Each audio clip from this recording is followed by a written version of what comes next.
Hello, my name is Guy Clapperton, and with me are Professor Adrian Furnham from the University College London, psychologist, and David Woodward, who is a former Chief Executive of Heinz North America. Gentlemen, welcome.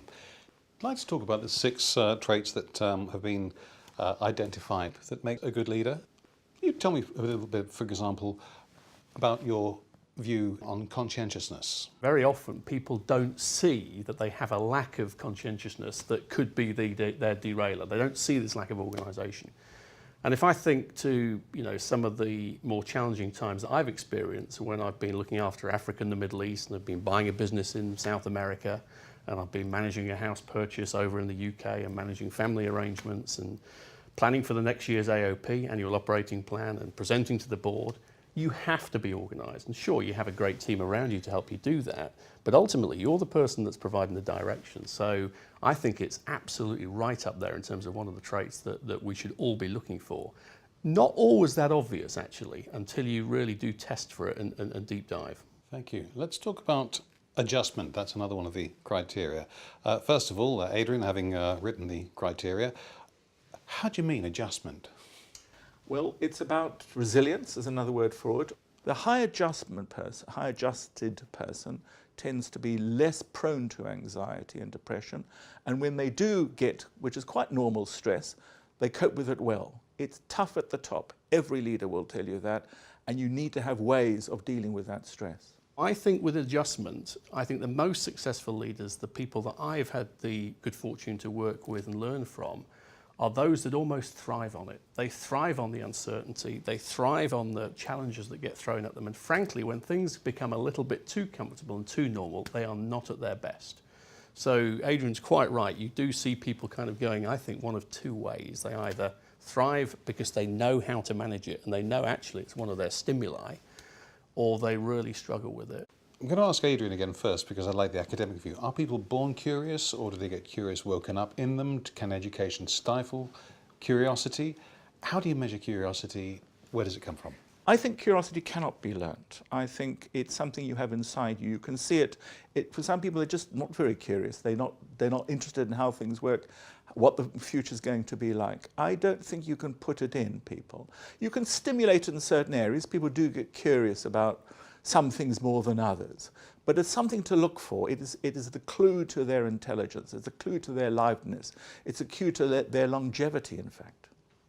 When people are in very intense jobs, they kind of lose that natural creativity. And I often say to people, each and every day, try and do something you wouldn't normally do. Pick a different magazine up, Basket Weaving Monthly.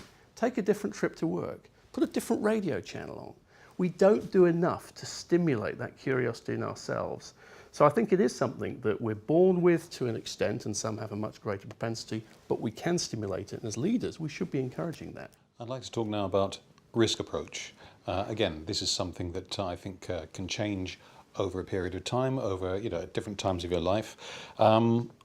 Same question as before, really. Are people born with a given risk approach? The question is how uncomfortable you are with risk. Personal risk. If you look at entrepreneurs as a very good example, every single one of them has failed. They've failed, they've fallen down, they've dusted themselves off, they've learnt their lesson. They haven't stopped being risky, they remain risky, but they know how to manage that risk, and they know about probabilities. So again, it's risk averse, bad, highly risky, bad, in between, well thought through, calculated risks. That's the secret. But the great leaders for me are the ones that take a little bit more of the difficult stuff on their own shoulders than perhaps they should, and a little bit less of the kudos than perhaps they should. And that's quite a risky approach, because as leaders we're kind of conditioned to self-publicise and talk about how effective we are and the results we've got. But I think the most effective leaders are those that take that risk and feed a lot of that down, because people recognise at the end of the day it's the leader that has provided the environment and provided the oxygen, the scope for people to do a great job. Let's talk about ambiguity acceptance. So what does that actually mean for a start? It's called tolerance of ambiguity, uncertainty avoidance. It means discomfort with lack of clarity.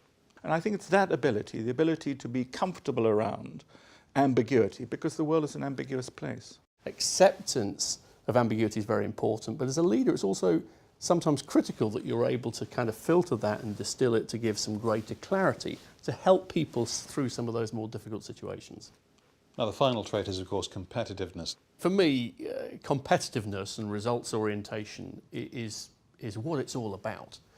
You know, your reputation does rely very much on your ability to deliver results, and that comes from your intrinsic competitiveness.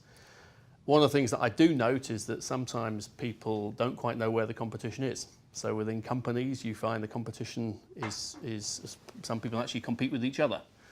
I think that's a very dangerous trait. So as you're developing and encouraging that, you need to make sure that people are focusing on the competition, which tends to be outside, and tends to be the people who may move faster than you with new innovations to the marketplace. They may move faster with you with talent acquisition and talent development or any of those things. So competitiveness is absolutely at the forefront of success in business, in my experience. Is there any external research that demonstrates that people need competitiveness tempered with other things? Competitiveness is a very masculine word. It's a very sort of strong word. It seems to be the opposite of cooperativeness. You know, competitive people fight against each other, whereas cooperative people help each other. The idea comes from a literature, an old literature now, on three basic motives. A man called McClellan many years ago, he talked about need for achievement, need for affiliation, and need for power. And this need for achievement is really what competitive is all about. It's about winning. It's about getting to the best. You know, school children would do the Duke of Edinburgh's award. It is an achievement. It is, you've done something and you've done it well. You want people to be competitive, you want them to win, you want them to be successful, you want them to achieve, but you don't want to do it wildly at all costs, breaking the law, to the cost of your health. That is not good. But to be desirous of achievement, to want to become number one, to be among the winning team, those are the things which drive people, and it drives them for all time. People want to know about motivation. This is the one that is the most powerful of the 6 traits, the indicators of motivation.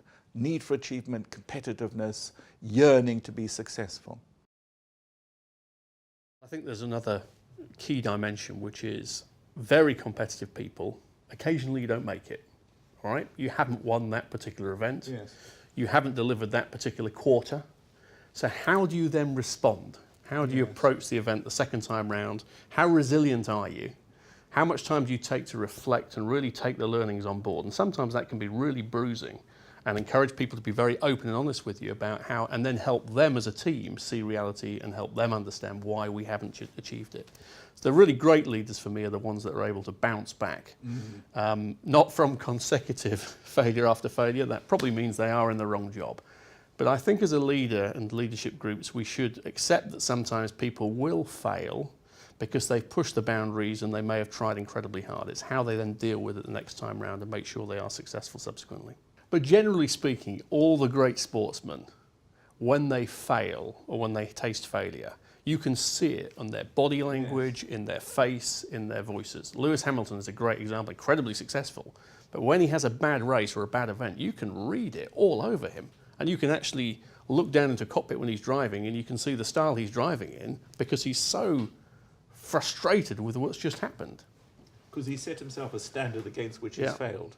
And it'll be a motivator, not a, you know, you are made or broken by adversity.